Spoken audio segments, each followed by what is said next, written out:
Hi everyone, this is Faye and I present my capstone project on Guan's localization, modern transformation, and application in digital narrative.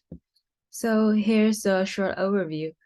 Guan was initially a male deity in Indian Buddhism and has transformed into a female identity in China. This process of indigenization of the deity was very unique in which the creation and dissemination of related religious artworks played a very important role in it. So this project will first focus on the question of what role religious artworks had in the indigenization of Guanyin. And given the high value of these ancient artifacts, it is necessary to preserve them with great care and even more urgently if they are already damaged. Then it naturally leads to the next question. How can the progression of modern digital technology contribute to the preservation and exhibition of these valuable cultural relics? In order to answer these questions, I conducted both textual analysis and case studies during my research. So for the textual analysis part, first, art creation made Guan a figure less distant to people by putting her or him under a specific content, because high credibility led devotees to be more faithful and expanded the Bodhisattva's impact.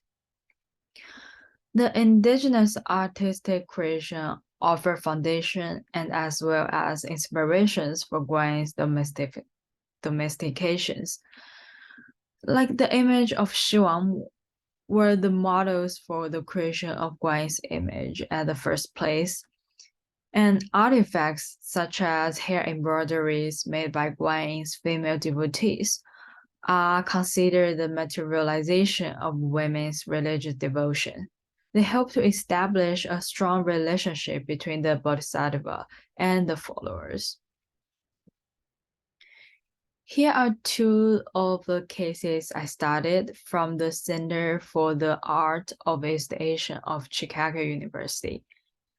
The first case is Tianlongshan Caves project.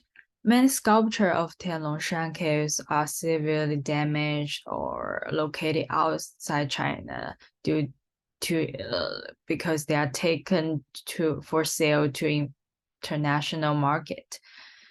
This project produced a database of images and 3D models of the caves and of the sculpture outside China. In this case, digitization allows the overseas or damaged cultural relics to be presented and reconstructed virtually with the original caves so that the viewers can have a better understanding of the original history and space and religious context of this place.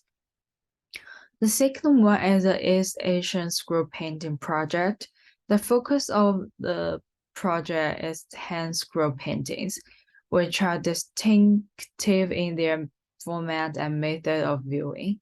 They're seldom exhibited due to their fragility. The project created an interactive site to make hand scrolls more widely accessible and simulate the experience of viewing hand scrolls to preserve their characteristics to the greatest extent possible. The process above leads me to the conclusion that the religious artifacts contributed by promoting its dissemination and serving as a physical bondage between the devotees and the deity, and thus deepening the belief. The original religious art was also a source for the local transplantation of the foreign goddess. The application of digital technology in conservation usually includes the practice of creating digital databases of 3D models and images, and as well as via exhibitions. The use of such technologies is beneficial by providing better ways to restore, reproduce, and disseminate ancient artworks. But there are also drawbacks that we need to take into consideration. So for my production plan next semester, I'll go to Mingshan Temple in Sichuan Province. And here you can see two pictures of it. It is a very low profile and remote historical site, yet it has many exquisite Buddhist stone carvings. But sadly, most of them are severely eroded and some have even been stolen. The application of digital technology in its conservation will greatly help to increase its accessibility to visitors and document digital imaging for future research purpose. I plan to do an on-site digitization of a deity using photogrammetry to create a 3D model and integrate it into an interactive platform to create an immersive experience as a way to simulate the experience of being there in person and observe the characteristic of such as sculptures. And here's my list of references. Thank you for listening.